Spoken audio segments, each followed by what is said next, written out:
So you're scrolling through your life right now, probably feeling pretty safe, right? You've got your seatbelt on when you drive. Your smoke detector is beeping annoyingly at 3 in the morning because you burned toast again.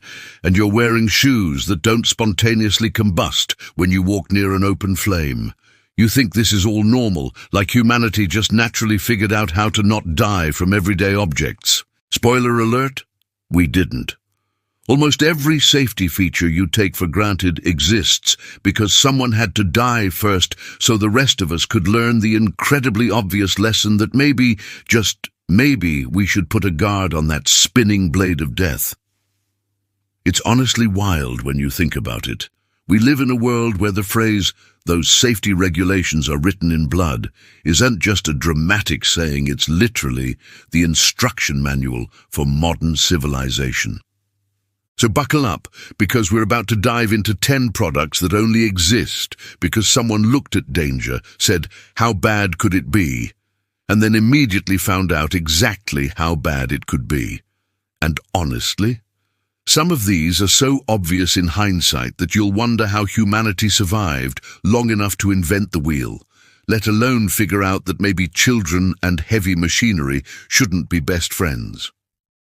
Let's start with something you've probably never thought about, but absolutely should. The safety coffin. Yeah, that's right, coffins. Because apparently back in the 18th and 19th centuries, people were so terrified of being buried alive that someone had to actually die from being buried alive before we invented coffins with escape mechanisms. Picture this. You're living in the 1800s. Medical knowledge is basically, if they're not moving, they're probably dead, probably. And then suddenly, you wake up 6 feet underground in complete darkness, realizing that your last thought before you died was, "I hope they got my good side at the funeral." The fear was so real that people started getting buried with bells attached to strings that ran up to the surface. So if you woke up in your eternal resting place that turned out to be more of a temporary inconvenience, you could ring for help. The phrase "saved by the bell" might actually come from this, which is either really dark or really clever depending on how you look at it. The whole concept came about because enough people were accidentally declared dead and buried that society collectively went, "Okay, maybe we need a backup plan here."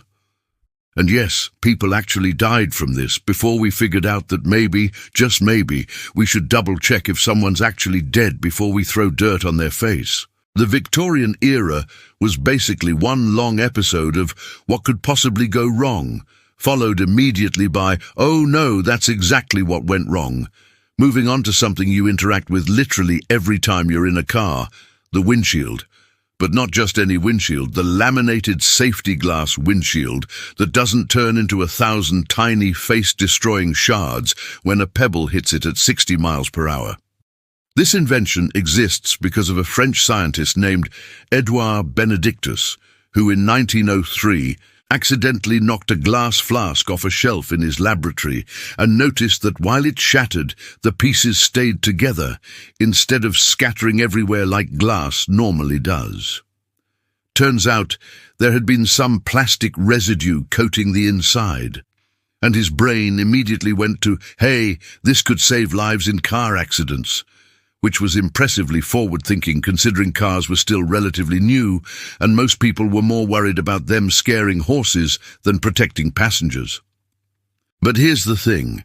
The automotive industry looked at his invention and basically said, "Yeah, but that costs money, so no thanks," and continued putting regular glass in windshields for another 20-some years.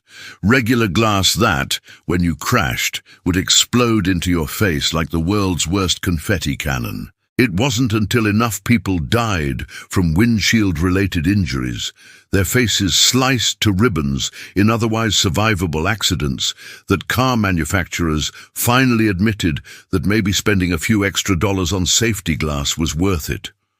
The real kicker? Benedictus had already invented the solution before most of the deaths even happened, but capitalism said, "Let's wait until the body count gets embarrassing before we do anything about it." Classic humanity move right there. Now let's talk about something that genuinely makes me angry every time I think about it. Flame-resistant children's pajamas. because apparently we needed multiple children to literally catch on fire and die before someone in the textile industry went, "You know what? Maybe we shouldn't make children's sleepwear out of material that ignites faster than gasoline-soaked newspaper." Before the Flammable Fabrics Act was passed in the United States in 1953, kids' pajamas were often made from brushed cotton or rayon, which are basically solid fire waiting for an excuse to happen. A child could walk past a heater, get too close to a candle or brush against a stove, and suddenly they'd go up in flames like they'd been dipped in kerosene. And this wasn't rare. This was happening regularly enough that it became a documented problem that doctors kept seeing in emergency rooms. But did the industry do anything about it proactively? Of course not. That would require caring about human life more than profit margins. It took years of children suffering horrific burns and deaths before lawmakers finally stepped in and mandated that children's sleepwear had to meet specific flammability standards. The truly insane part is that even after the law passed, some manufacturers complained that flame-resistant fabrics were more expensive and tried to fight it. Imagine being the person who argues against making children's clothing less likely to turn them into a human torch. That's the level of corporate sociopathy we're dealing with here. And yeah, the technology to make flame-resistant fabric existed before the law. We just collectively decided that dead kids were an acceptable cost of doing business until public outrage forced change. Let's shift gears to something that literally every construction worker and factory employee should send a thank you card for: the hard hat. Modern hard hats as we know them weren't really a thing until the 1930s, and they only became standard equipment because enough workers were getting their skulls crushed by falling objects that someone finally had the revolutionary idea that maybe we should put something between the falling debris and people's heads. Before that, some workers wore leather caps or cloth hats, which protected them from the sun and absolutely nothing else. The catalyst for widespread hard hat adoption was the construction of the Hoover Dam, which was such a monumentally dangerous project that workers were dying left and right from all sorts of creative causes, but falling objects was definitely in the top 5. Edward Bullard, who ran a company making mining equipment, designed an improved hard hat using canvas, glue, and steam, creating something that could actually withstand impact. But even then, adoption was slow because companies didn't want to pay for them and workers thought they looked stupid. Because apparently looking cool while your brain is intact is less important than looking cool while risking traumatic head injury. It wasn't until enough high-profile deaths and enough lawsuits started piling up that hard hats became mandatory on construction sites. And even then, we're talking about the mid-20th century, which means humanity spent literally thousands of years building things while completely unprotected from the very obvious danger of gravity pulling heavy objects downward. The ancient Egyptians built the pyramids without hard hats, which explains a lot about why we don't have detailed records from the workers. They were probably too busy dying from preventable head trauma to write anything down. Now, we need to talk about something that's going to make you look at playgrounds completely differently. Impact-absorbing playground surfaces. You know that squishy rubber stuff under swings and slides that's everywhere now? That only exists because for most of human history we just put playgrounds directly on concrete asphalt or hard-packed dirt, and then acted shocked when kids fell off equipment and cracked their skulls open or broke bones that never healed right. Children were literally playing on equipment suspended several feet in the air, with nothing but the hardest possible surfaces waiting to greet them when gravity inevitably won. And this wasn't even that long ago. If you're over 30, you probably have memories of playgrounds that were basically injury factories, where the ground was either concrete, painted with hopeful bright colors, or wood chips that had been there since the Carter administration. The push for safer playground surfaces only really gained momentum in the 1970s and 1980s, when injury statistics became impossible to ignore. And parents started asking the very reasonable question of why we were designing play areas like they were obstacle courses from a sadistic game show. Studies started showing that the vast majority of serious playground injuries came not from the equipment itself, but from the impact with the ground after falling, which is one of those things that seems blindingly obvious once someone points it out. But before we had that data, before enough kids had been seriously injured or killed from falls onto unforgiving surfaces, nobody thought it was worth the investment to put something softer down. We just collectively shrugged and accepted that childhood meant risking permanent injury every time you wanted to use a swing. The crazy thing is that even after we knew better, many playgrounds didn't get updated for years because municipalities didn't want to spend the money, which meant there was this whole generation of kids who could have been protected but were not, because their city council decided that staying under budget was more important than preventing traumatic brain injuries. Moving on to something that makes every single fire in human history before the 1900s even more terrifying than it already was: fire sprinkler systems. These weren't invented because someone had a clever idea about fire safety. They were invented because factories kept burning down with workers trapped inside, and after enough charred corpses piled up, someone figured maybe we should have an automatic system that puts water on fires even when humans are too busy panicking or dying to do it themselves.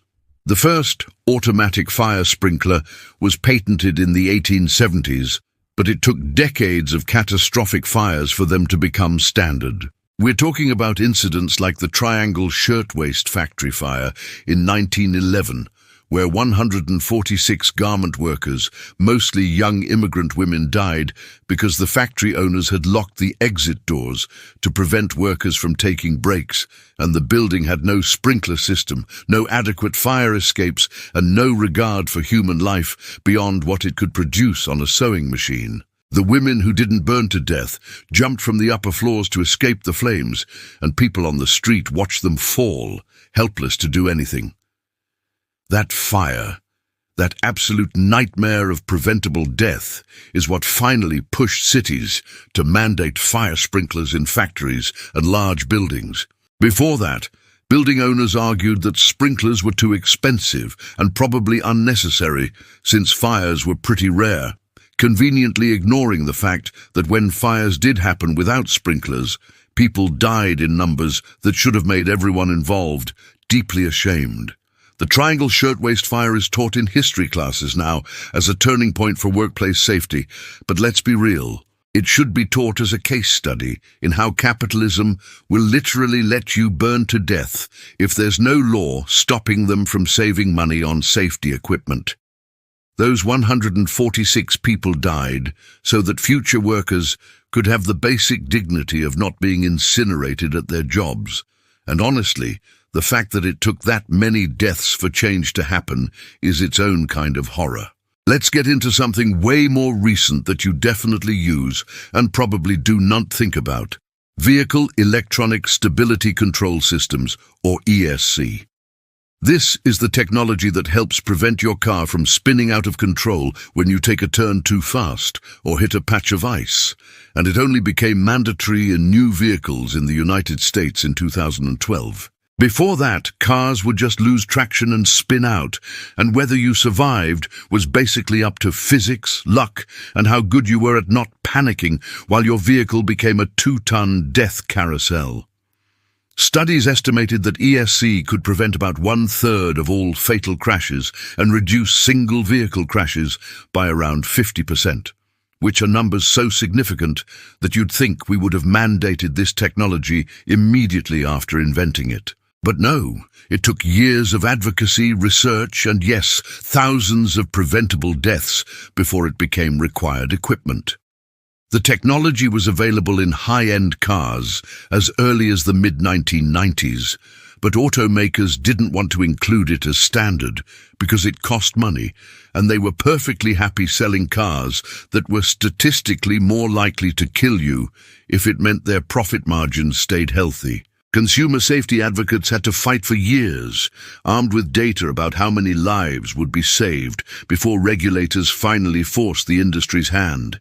And even then there was pushback, with some manufacturers complaining about the cost, and some driving enthusiasts arguing that it interfered with their connection to the road because apparently the freedom to feel your car's handling is worth more than not dying in a preventable rollover crash. The whole saga is a perfect example of how safety features that could have saved lives sit on the shelf until the public pressure or the body count gets high enough that doing nothing becomes more expensive than doing something. Here's one that's going to make anyone who's ever been in a building feel retrospectively terrified: fire-resistant building materials and fire doors. For most of architectural history, we just built everything out of whatever was cheap and available, which was usually wood, and then acted surprised when entire cities burned down because one person knocked over a candle.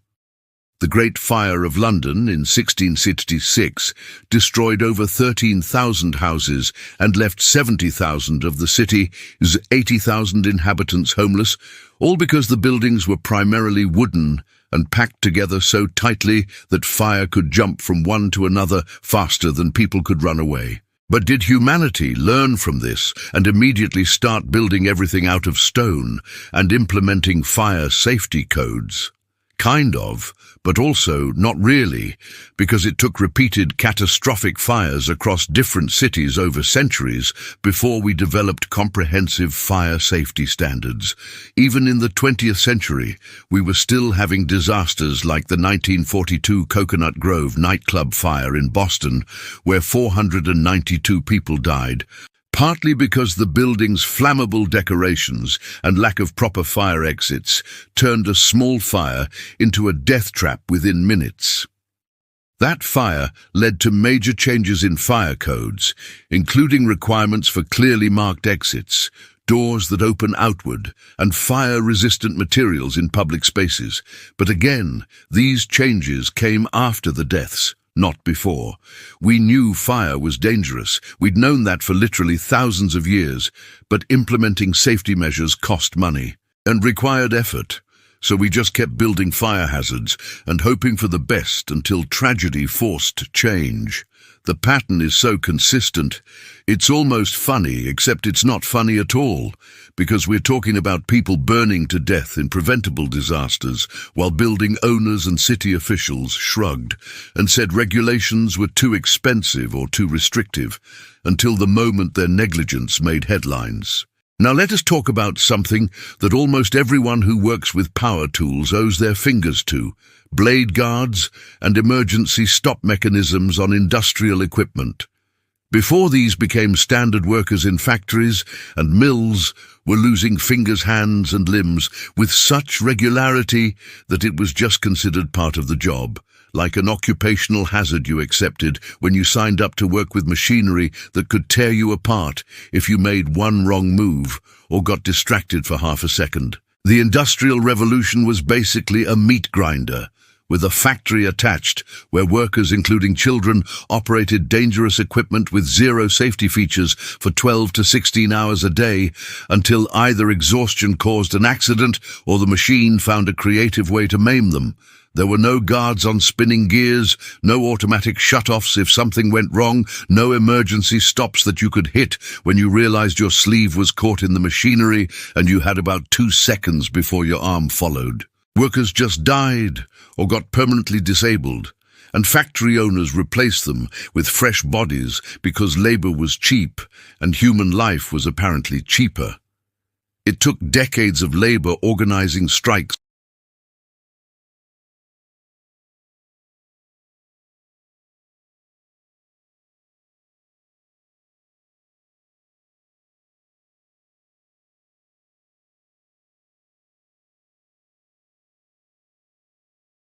and even then enforcement was spotty, and fines for violations were often less than the cost of installing safety equipment, which meant some companies just paid the fines and kept running dangerous machines, because dead workers were a line item in the budget, not a moral crisis.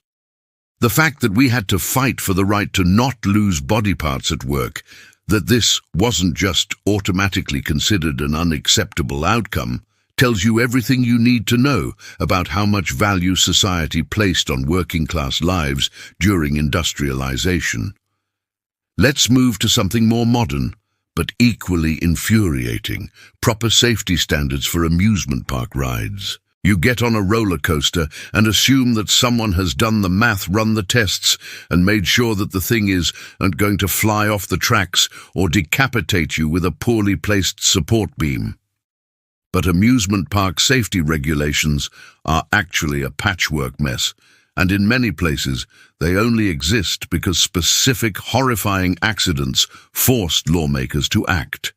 Fixed-site amusement parks in the United States aren't federally regulated except for in very limited circumstances, which means safety standards vary wildly by state, and some states have almost no regulations at all. This system exists not because it makes sense, but because the amusement park industry lobbied to keep federal oversight minimal, and it took numerous high-profile deaths and injuries before even state-level regulations started tightening up. There have been cases where people were ejected from rides due to faulty restraints, decapitated by ride structures, or killed by mechanical failures that could have been prevented with proper maintenance and oversight. And each of these tragedies led to specific rule changes, but only after the fact. The industry's attitude for a long time was essentially self-regulation. Trust us, we don't want people dying on our rides either. Which is technically true, but also ignores the fact that cutting corners on maintenance and safety checks saves money right up until someone dies and the lawsuits start. What makes this even worse is that many serious accidents don't even get the national attention needed to spark change. They just result in quiet settlements and maybe some local rule adjustments, while the rest of the country keeps assuming that all amusement parks everywhere are equally safe, when in reality your odds of a safe ride depend heavily on which state you're in and how seriously that particular park takes maintenance. Here's something that will make you rethink every pool you've ever been in: proper drain covers and anti-entrapment systems in swimming pools. For years, pools had exposed drains with powerful suction that could and did trap people underwater and drown them or cause horrific injuries. Children especially were at risk because they were more likely to sit on or get near drain openings, and the suction was strong enough to hold them down, or in some truly nightmarish cases, cause disembowelment from the pressure differential. This was a known problem. Engineers and pool safety experts knew the drains were dangerous, but there were no federal regulations requiring safer designs until the Virginia Graham-Baker Pool and Spa Safety Act was passed in 2007, named after a 7-year-old girl who died after being trapped by a pool drain suction. That's right, we went into the 21st century, the era of smartphones and space tourism, still installing pool drains that could kill children. And we only fixed it after enough tragedies accumulated that lawmakers couldn't ignore it anymore. The technology to make safer drains existed long before the law. We just didn't mandate it because pools are expensive, and adding safety features costs money, and nobody wants to be the bearer of bad news that your community pool needs an expensive retrofit to stop being a potential death trap. So kids kept dying, families kept experiencing unspeakable trauma, and the pool industry kept building pools the cheap way until federal law forced them to do better. And even now, older pools that haven't been updated still exist, still potentially dangerous, waiting for either mandatory updates or the next tragedy to force action. Let's get into something that affects literally everyone who has ever bought food: proper food safety regulations and inspection systems. You go to a restaurant or buy packaged food from a store and reasonably assume that it's not going to kill you with bacteria, toxins, or undisclosed poison. But that assumption is built on a foundation of regulations that only exist because people died in large enough numbers that the government had to step in. Before the Pure Food and Drug Act of 1906 in the United States, there were basically no rules about what could go into food or how it should be prepared, which meant manufacturers could and did put whatever they wanted into products, including literal poison, to cut costs or make things look more appealing. Milk was watered down and treated with formaldehyde to keep it from spoiling candy, was colored with lead. And arsenic meat was processed in conditions so horrifying that Upton Sinclair's novel The Jungle made people sick just reading about it. Workers were falling into meat processing vats and being ground up with the product, and the factory owner's main concern was whether they could still sell that batch. It took public outrage, investigative journalism, and yes, a significant body count before President Theodore Roosevelt pushed through food safety legislation. And even then, it was a fight because the food industry didn't want oversight cutting into their profits. People had to die from poisoned food. Children had to be sickened by contaminated milk. Workers had to be literally processed into the products they were making. Before society decided that maybe we should have some basic standards for what we're putting in our mouths. And this pattern continues today with foodborne illness outbreaks that lead to new regulations. Each rule written in response to a preventable tragedy that happened because someone prioritized profit over safety. Finally, let's end on something that combines technology with tragedy in a very modern way. Improved lithium-ion battery safety standards. These batteries power your phone, your laptop, your electric car, pretty much everything portable and rechargeable in your life, and they have a small but real tendency to catch fire or explode if they're damaged, overheated, or manufactured poorly. For years, this was just accepted as a quirk of the technology. An occasionally exploding phone or laptop was the price of portable power. But then the Samsung Galaxy Note 7 happened in 2016, where phones started catching fire and exploding with enough frequency that they were banned from airplanes, and Samsung had to recall millions of devices. People suffered burns, property was destroyed, and the entire fiasco cost Samsung billions of dollars and massive reputational damage. This wasn't the first lithium-ion battery fire, not even close. But it was high-profile enough and widespread enough that it forced the entire industry to take battery safety more seriously. Better testing protocols were implemented, design standards were improved, and regulations got stricter about how these batteries could be manufactured and transported. But here's the thing, the potential for these fires was known long before the Note 7 engineers understood the risks, and there had been smaller incidents for years, but it took a massive public incident affecting millions of consumers before meaningful industry-wide changes happened. And even now we still have occasional incidents of batteries catching fire in electric vehicles, hoverboards, or vaping devices, each one leading to incremental improvements in safety standards, each one representing another case where we learned the lesson after someone got hurt rather than before. So there you have it. 10 products and safety features that exist solely because someone had to die first before humanity collectively agreed that maybe we should prevent that specific type of death from happening again. The pattern is so consistent, it's almost predictable. Danger exists, experts warn about it. Companies say fixing it is too expensive, people die.